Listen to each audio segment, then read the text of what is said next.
Hi, Greg Hochul here with Stand to Reason, and this is our third session together, learning the tactical approach. I hope that you had a good time in the last couple of weeks, maybe, taking some of the stuff that we've learned and talked about and putting it into play and getting comfortable with it. Let's take a moment and talk about what we discussed last session. Last session, I introduced you to the second use of the Columbo tactic. That would be the second step in our game plan. And I call that reversing the burden of proof. Remember the rule that we talked about, the one who makes the claim bears the burden, which means we're not going to let the other side have any free rides. We're not going to let them get away with just making assertions, okay? We want the rationale. The next thing that I taught you was to avoid a kind of a trap. I call it the professor's ploy, in which the burden of proof is reversed upon you when you didn't make the claim. And I told you, don't ever allow someone else to make you disprove his or her view. It's their job to defend their own view with their own reasons and evidence first before you have to step up. Okay? And I told you also what to do when you didn't know what to do. This whole approach, our game plan, is a relaxed game plan. It's a don't push it game plan. It's a gardening game plan. So if you don't know where to go next, don't sweat it. If you don't see an opening, no big deal. Do what you can. Let the rest go. There's no need to force the conversation. The last thing that we talked about when we were together last time is I showed you how to use the Columbo tactic defensively to keep you out of the hot seat. So sometimes you're going to find yourself outmatched, somebody else that's drilling you with a lot of extra information you don't know how to handle. Go immediately into student mode. Even take notes if you have to. Invite the other person to tell you what they believe and why they believe it. Now you're the learner. You're not trying to persuade. Tell them you'll think about it, and then think about it. Work on it on your own when the pressure is off, and it's just a lot easier to do that.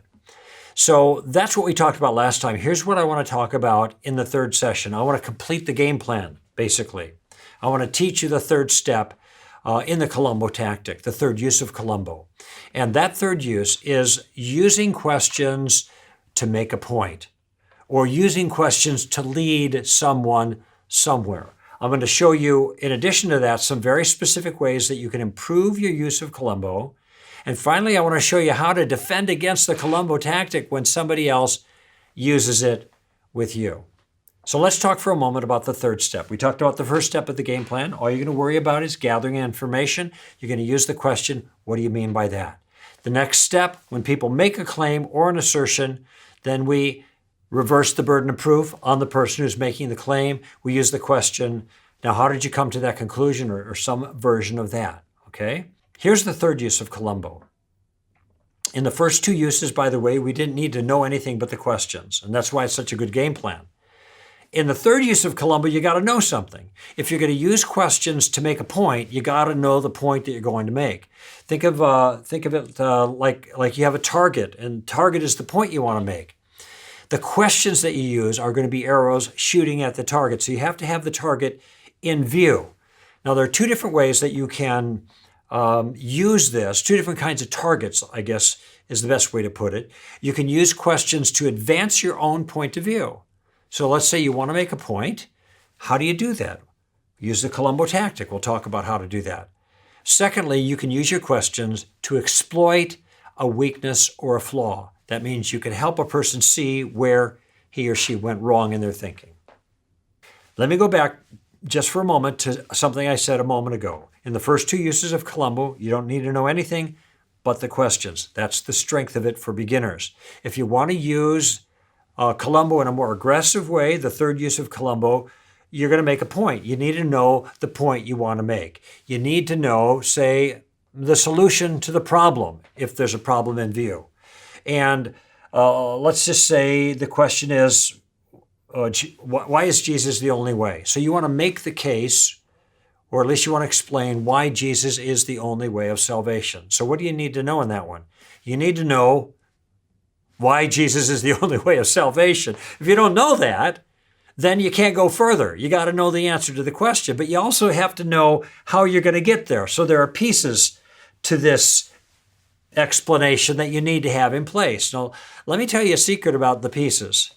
If you take the pieces and you place them out one after another, and you and they lead to your conclusion, it is going to be very easy for the other person, especially if they're a little bit of a kind of aggravated as a skeptic. In other words, they're not playing ball with you very much. They're having conversation, but they're not coming along easily. Then they're going to find something wrong with everything that you say. You're going to have to put pieces on the table to get to your conclusion. In this case, how Jesus or why Jesus is the only way of salvation. But they're not going to let you finish because they're going to start taking exception with the pieces that you put out there to make your case. There's a way around this. And you can call it a trick if you want to. It's tricky, but it's not abusive. And the thing is you want to get as much as possible the other person to put the pieces on the table for you. You want to ask the kind of questions that will get them to affirm these pieces that you are going to use eventually to lead to your point. Now, if they're going to affirm those pieces, you can see, can't you, how hard it's going to be for them to take them off the table. They're their points. They've already said yes to them. They can't go back later and deny them. That's a lot more difficult for them to do. So let me show you what I mean, especially with this issue about Jesus being the only way. One of the first books I wrote was featured at Barnes & Noble, and they had me come in and give a presentation for the book. And it's the thing where the author talks about the books, answers questions, and then signs some books. Well, somebody had been standing off to the side in the maybe the religion section or whatever, and had heard some of the things I had to say. So that person came up to me and asked me a question. They said, "Why do I need to believe in Jesus? I'm Jewish," he said. I try to live as best that I can. I believe in God. So why do I need your Jesus? So that's the question, right? It can be phrased lots of different ways, but this is, why is Jesus the only way of salvation? So now I need to explain this to him, but I know I need to put some pieces on the table. So I said to him, "Do you mind if I ask you a couple questions?" He said, "No, go ahead." I said, "Here's the question." I said, first question. I said, "Do you think the people who do bad things ought to be punished?" He thought for a moment, and then he said, "Well, since I'm a prosecuting attorney, yes." Now, I got lucky in the attorney part. I didn't know that about him, but most people do have this intuition, this deep understanding of justice, that people who do bad things ought to pay for them. Okay, so good. People who do bad things ought to pay. I agree with you, I said to him. So we got a piece on the table that he put there, but I agree with it. Okay, great. Second question. Have you ever done any bad things? That's what I asked him. He paused for a moment and then said, "Well, yeah, I guess I have." Now, if he would have said he's never done any bad things, I would have said, "Can I talk to your wife?" Everybody's done bad things. We all know this. And he was just being honest with me. Okay, fine. There's another piece on the table. I said, "I agree with you." I said, "Now, do you know where we've gotten here? Look where we've come in just two questions." This is what I said to him. I said, "We both believe that people who do bad things ought to be punished, and we both believe that we've done those things. Do you know what I call that?" I asked him. He said, "What?" I said, "I call that bad news." Now you think about it for a moment. Do I have to tell this man that he's a sinner, I guess? He said, "No, he's already told me." Do I have to tell him that he's under judgment? No, he's already told me. Now he doesn't know where I'm going with this. He wasn't thinking about that when he walked into the Barnes & Noble. But because I asked him a very specific question that had a very straightforward, reasonable, understandable response, he gave it to me. Now I got this stuff on the table. And I told him, "Well, it's like you and I are both standing in the dock. And the judge, God, is there ready to deliver sentence on us, and we know we deserve it." And then God pauses and he says, "Hey, fellas, do either of you care about a pardon right now? Are you interested in clemency right now?" I want you to see what just happened there, friend. What I did was I gathered some things that were things that he already knew. They're built into him. And now I'm using them to help him feel the force of the problem so he can feel the force of the solution. He and I are both in trouble. God is offering a way out. So what's the way out? The way out is that God became a man himself and initiated a rescue operation, living the life that we should have lived, and then getting in the docket for us so that he could take the punishment that we deserve. That's what I explained to him.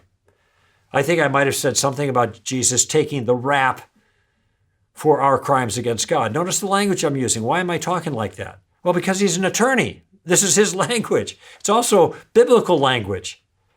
The reason that Jesus is the only way is because he's the only one to solve the problem. Either he stands in the docket, gets our punishment, or we take our own punishment. That's it. If we say yes to Jesus, we're forgiven. If we say no to Jesus, then we get what we deserve to get. So there's the full expanded explanation. But do you see how I got there? I knew the explanation. I understood the problem. And I was able to explain it to somebody in non-religious terms. But what did I do to get there? I used some questions to get some important pieces on the table before I could move forward with my argument. So now you're beginning to see, if you want to go in advanced and more effective way of using Columbo, you've got to know some things. You've got to know answers to challenges. You've got to know some arguments. And you're going to get that by reading or listening or talking with other Christians. However you get it, doesn't matter. Once you get it, you want to know how you can express it in a way that others can understand it. And then as much as possible, you want to get the pieces that you need on the table by asking questions. The questions are really critical. Even though you're making a point, it keeps them engaged. Okay? Now let's take another example. Somebody at a session, Q&A session, once asked, or actually said, give me, the way he put it was, prove to me that God exists. Prove to me God exists. Now, that kind of put me on the spot. I'm there answering questions. I'm the apologist, and somebody says, prove to me God exists. It's kind of like saying you're a comedian, and somebody says, okay, be funny, like right now. Well, here's what I said to him. I said, before I go any further, I've got to repair some problem that are in your challenge. What's that? Well, you said prove. I don't know what you would count as evidence. And unless I have an idea of what would count as evidence to you, there's no sense in me giving anything that I think is a proof. And this is something you ought to keep in mind too, friends. This is, if you have somebody say, prove this or that, and you don't solve this problem, you can put evidence before them all day long, and they could just simply say, that's not what? Proof. Okay? So you got to clear that up. The second thing I pointed out to him is you said, prove to me. So you want me to give you a line of thinking that is so powerful that it will even convert you. Well, I don't know what your barriers are, what your objections are, what are the kinds of things that would resonate with you. So I asked him, can you put the challenge in a little different way that doesn't put me at such a disadvantage? And incidentally, this kind of bargaining with people is entirely okay. It's a fair request. And so he said, well, maybe, can you give me some good reason that God exists? Okay, well, that was much better. I said, yeah, I think I can do that. Okay, but I have to ask you a few questions first. Now, what do I need to know before I go forward in this conversation with this guy? I need to know a good reason that God exists, right? When I know the good reason God exists, I know the steps that get me there. Then I'm going to try to have him help me by affirming the steps, put the pieces in place before I kind of get to the punchline, so to speak. All right? So here's the question I asked him. First one, I said, and in these questions I told him are kind of simple, but just bear with me. Do you think that things exist? He said, yeah, things exist. Okay, things exist. We both agree with that. Okay, here was my second question. Do you think that the things that exist have always existed? Or did they come into existence at some point of time? Now, he said, no, they haven't always existed. And there's hardly anybody around anymore that's thought about this very much, that thinks the universe is eternal, all right? That's a dead and gone idea. And partly because of the force of Big Bang cosmology. So again, I think this is something that some Christians are uncomfortable with, but just keep in mind, that's what they believe. So let's just work with that. We can use it to our advantage. No, he said, I think that things came into existence at some point in time. Big Bang, fine. I agree with you, I said. Okay, fine. So we're both in agreement about these two things on the table. Now the third question, I said to him, and this is the one that really matters. All those things that came into existence, what caused them to come into existence? And there he paused for a moment. And some people will say, well, look, what do I know? I'm not a scientist. I'm not a physicist. Who am I to say? And I say, wait a minute, it's not really that hard. It's simple. There are only two possibilities.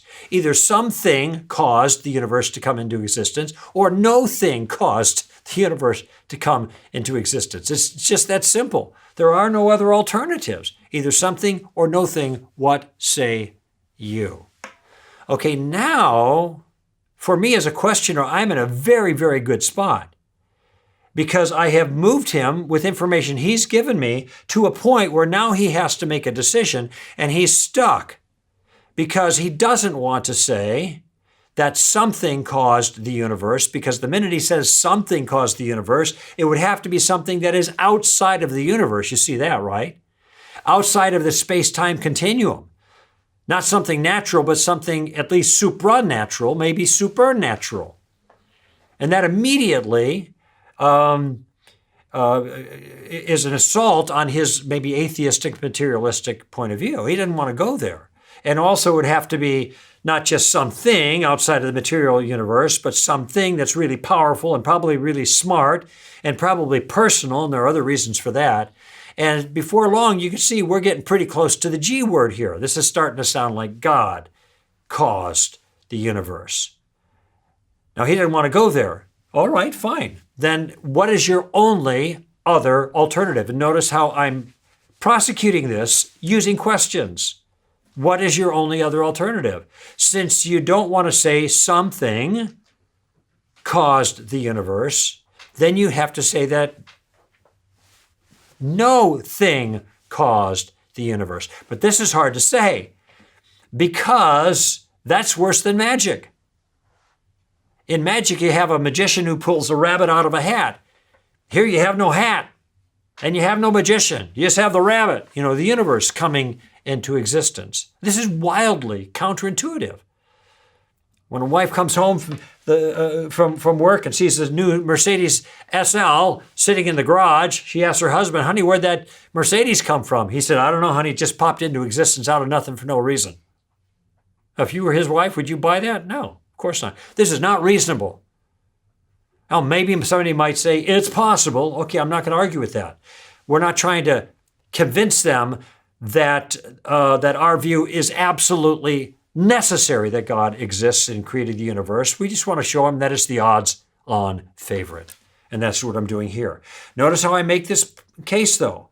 I'm using Columbo number 3 to make a point. The point is, in this case, that God exists. But I have to know the reason, or some reasons why God exists, and I have to know how to work through that argument, and I use the questions to get as many pieces on the table as I can, and then I use them to go to my ending and then see what he says, okay? So that's one way of using the Columbo tactic, Columbo number 3, and that is by making a point, all right? Another way of using Columbo is to use your questions to exploit a weakness or a flaw, okay? So in the third use of Columbo, you can use it to advance a point, or if you see something wrong in somebody's point of view, you don't want to point it out directly, you want to use a question to get there if you can. Now again, you have to know what's wrong with their view, and how do you know that? Well, a lot of times it just requires you to concentrate, pay attention, and think about what's being said, and see if the things, we know what they think, and we know why they think it. We got to see whether those two connect. Are the reasons adequate to the task of the point of view that they're defending? Okay? That's the real issue here. Now, it may be that you don't know what's wrong. And again, then you're just going to have to just let it lie for the moment. But these are the kinds of things that we can learn in the books. Here is the place we put that book learning into play. Okay? There's no special formula here. You just got to be alert. All right? Listen carefully. Think about what was said. Okay? Once you've done that, once you've seen what the error happens to be, you want to try to exploit this error, again, by using Columbo, where you want to use a question. And this Columbo number 3, it does take a little bit more practice than the others. But in time, you'll improve. It requires a little bit of insight. It isn't always easy, but you'll find yourself getting there as time goes on. So don't be discouraged, all right?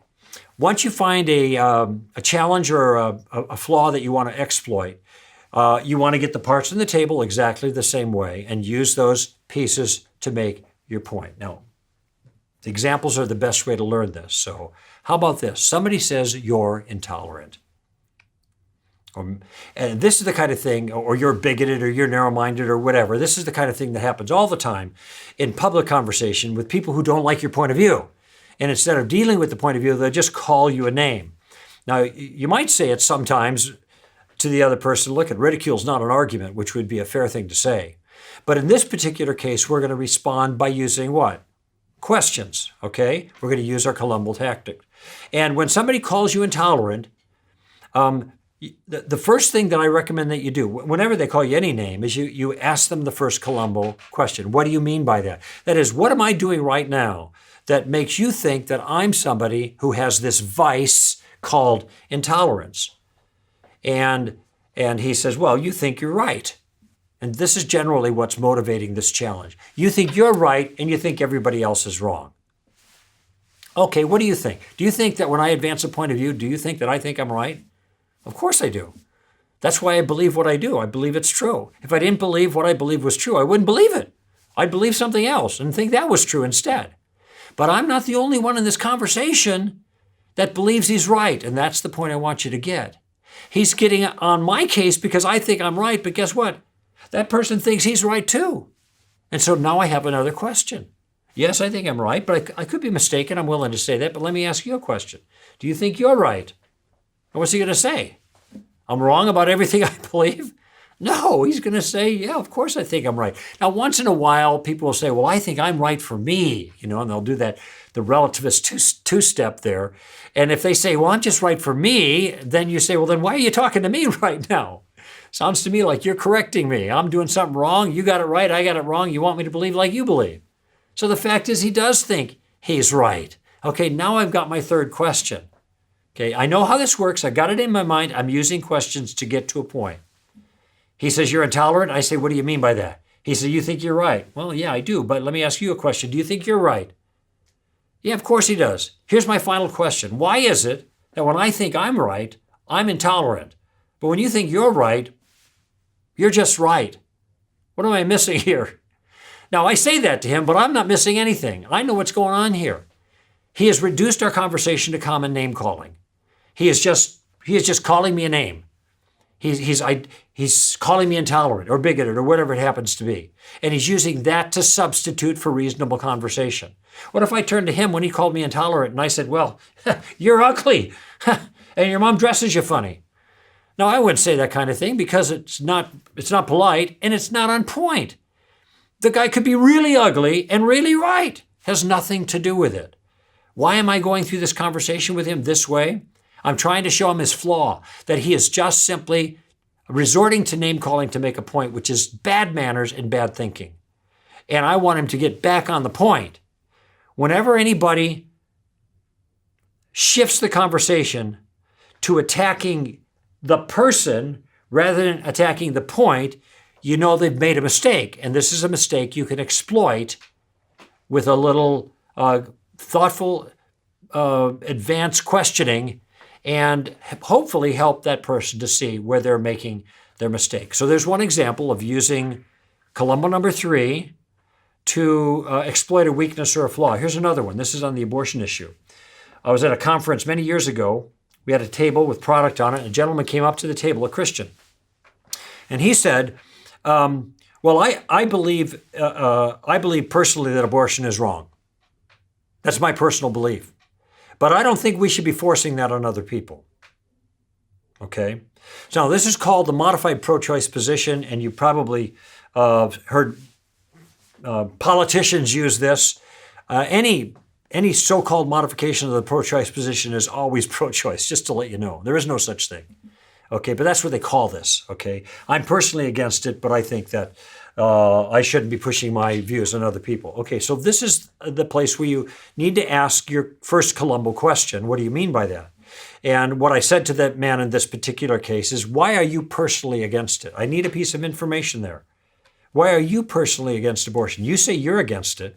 Why are you personally against it? Here's what he said to me. He said, because I think abortion takes the life of an innocent human being. And that's why I would never have an abortion. Okay, so now I got what I needed. And here's what I said to him. Let me just repeat back to you what I thought I heard you say. And you tell me what you think of it, okay?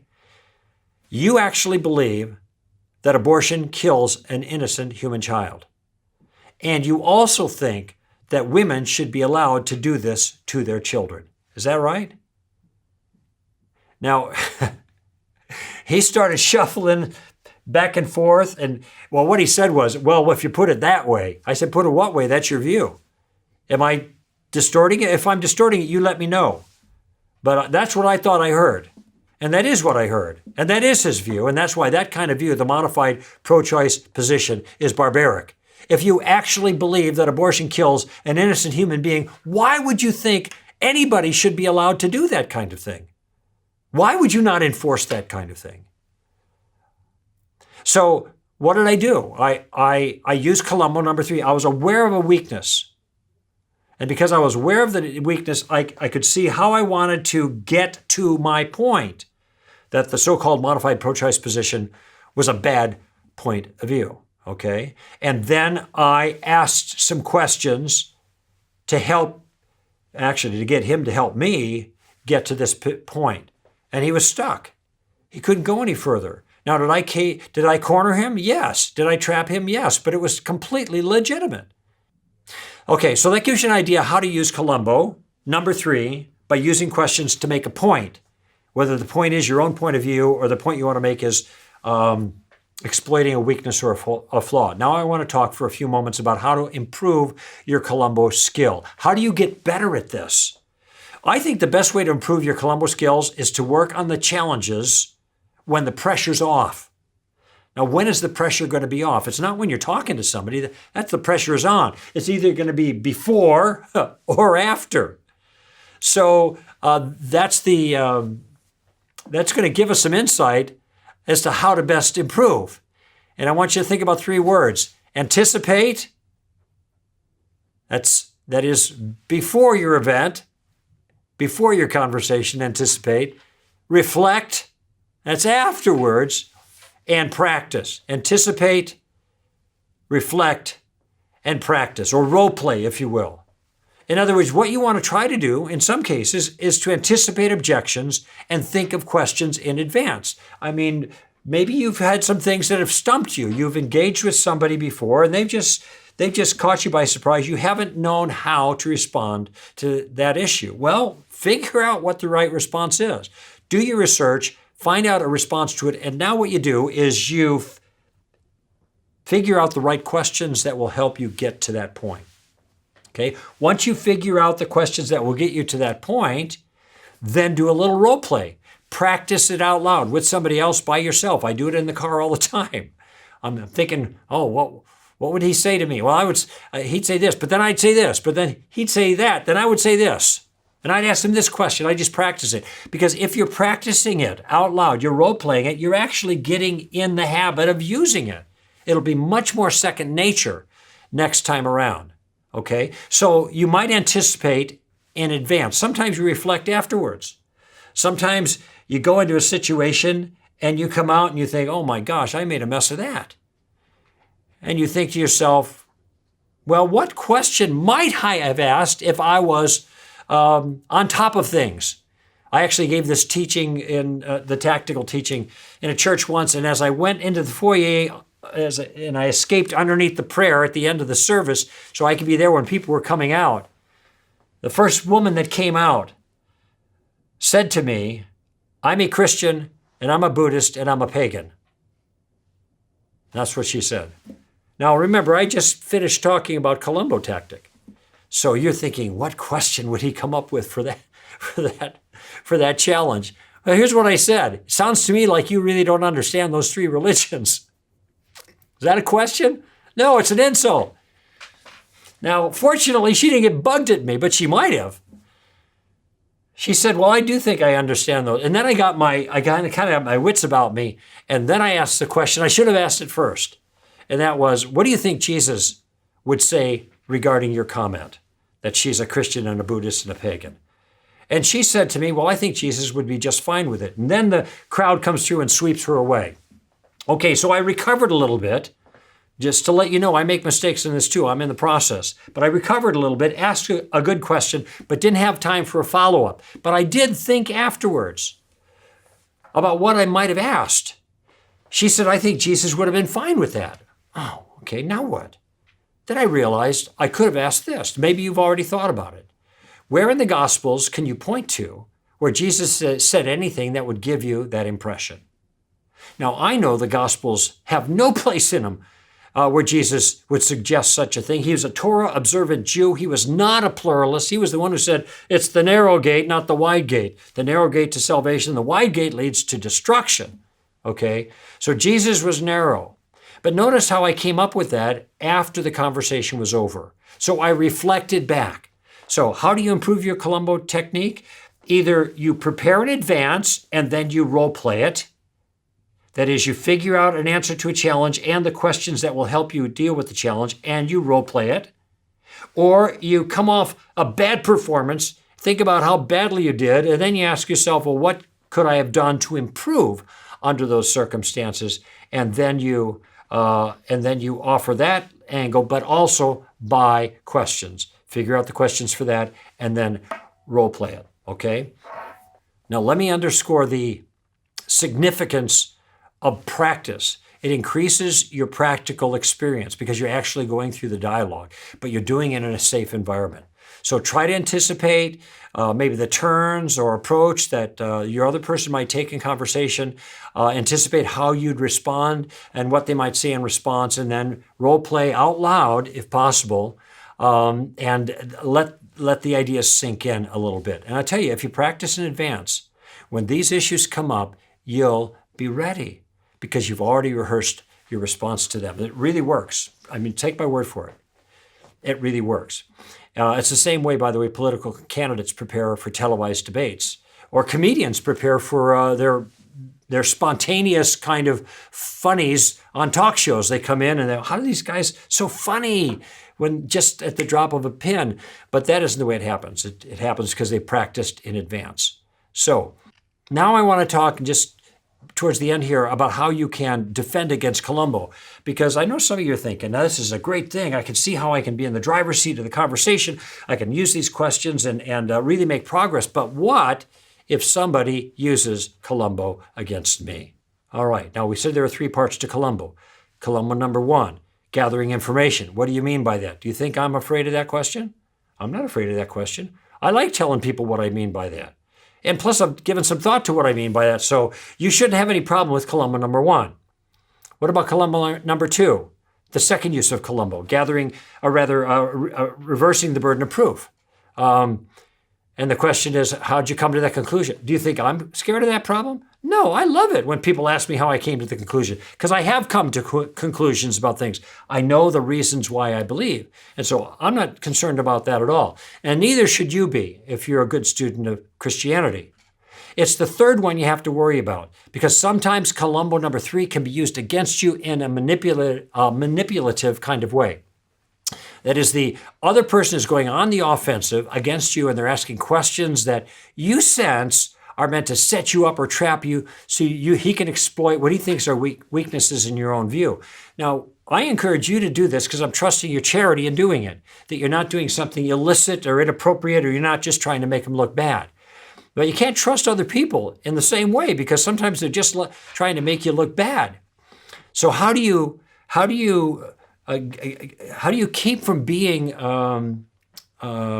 taken advantage of, I guess is the best way of putting it in this situation? Well, here's what I suggest. First, you stop the advance, okay? You might say something like, well, as he's asking questions and wants you to answer, and you're starting to wonder, is he leading me down the primrose path? You could say, you're asking a lot of questions here, and sometimes it confuses me, because I get the feeling that you don't really want to know the answers to the questions, but you just want to know, want me to kind of commit myself because you're going somewhere else. You're going to make a point down the line. And that makes me a little uneasy. So I'd rather not answer a lot of questions at this particular point, if that's okay with you. So the first thing you're doing is you're just stopping the advance. The second thing you do is you want to regain control. You want to get back in the driver's seat because he's in the driver's seat with his questions, right? So you want to get back in control. And so you can say this to him. Why don't you just simply state your point? What do you mean by that? State it clearly so I don't misunderstand it, and then give me your specific reasons. That's Columbo number 2. How'd you come to that conclusion for your view? See how flexible these questions are, okay? And then let me chew on it for a while and see what I think. Now that's the way to protect yourself. This is very similar to getting out of the hot seat, but you're not quite in it yet. You just getting the feeling that he's asking these questions and you're going to get in trouble if you are not careful. So then you just put a halt to it. You say, it seems like you're trying to make a point with the questions. That's kind of confusing for me. I'm not exactly sure how to respond all the time, but why don't you just make the point? Say what you mean and why you believe it, and that'll be fine, and I'll think about it. All right? So let's review what we've covered here in this session. First, we learned the third use of Columbo. We're going to use questions to make a point or to lead someone somewhere. We want to exploit a weakness or a flaw, or maybe make a point about our own point of view. Okay? I told you the way to do this is you're going to have to, in your own mind, know the point. You're going to have to solve the problem and know the pieces that you need to get there. And as much as possible, it's not always going to be ideal to do this, but as much as possible, get them to put the pieces on the table by the questions that you ask. Okay? You get that all on the table, and then you use those pieces that the person you're talking with helped put there, and you use those pieces to make your point. The second thing we learned was how to improve your Columbo skill. I gave you 3 words: anticipate, reflect, and practice. And these are very simple to keep in mind. Either before you anticipate the problems, or after you you take a look at what you've done and reflect on how badly you did. In either of those cases, the pressure's off. So you can work on those issues and then work on the questions that can get you where you want them to take you. And then role play it. This is really important. And the more you role play it, the more natural it's going to become. And then finally, we learned how to defend against the Columbo tactic when it's used against you. The first question of Columbo, you shouldn't have to worry about it. The second question of Columbo, you shouldn't have to worry about it. But the third one, where they're using questions to lead you, then you want to stop the advance. You want to say, well, why don't you just make your point and let me respond to it? So you're stopping the advance, then you're regaining control by asking him to change his approach, but still giving him a chance to make his point, okay? So that's how that works. Now, I want you to do some homework before your next session. Here's what I want you to do in the next few days or week, whatever. I want you to find a friend or 2, and I want you to teach them the basics of Columbo 1, 2, and 3. You know it's not that hard. I've already given it to you. You've got a notebook right there you can use. Let them know what you're learning, how it's helping you, and explain to them the basic facts. Walk through them as best you can. And encourage them to just start using Columbo number 1 to get used to it, gathering information. And they can do that for a week or 2 to get kind of rolling. And if you teach it to them, I guarantee you, you're going to learn it better for yourself. Now, in our next session, we'll learn one good way to discover a certain type of weakness or a flaw. I call that tactic the suicide tactic, and we'll talk about it then.